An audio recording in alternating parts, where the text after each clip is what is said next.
Radio. Live TV Radio.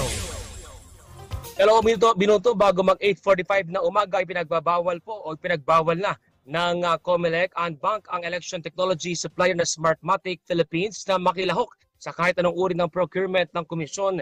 Ito ay may kaugnayan sa umano'y pagkakasangkot ni dating COMELEC Chairman Juan Andres Bautista Smartmatic sa panunuhol at nakompromisong procurement ng COMELEC. Noong October 2022 nang sumangguni ang pamahalaan sa US sa Department of Justice ng Pilipinas para manghingi ng mga dokumento sa COMELEC and Bank para sa isinasagawang investigasyon ng US.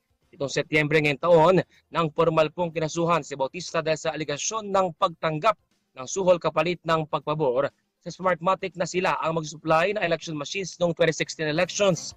Paliwanag po ng COMELEC ng mga binatong aligasyon laban sa Smartmatic at kay Bautista ay nagpahina sa integridad at procurement protocols at banta sa kumpiyansa ng publiko sa integridad ng eleksyon. Newsline.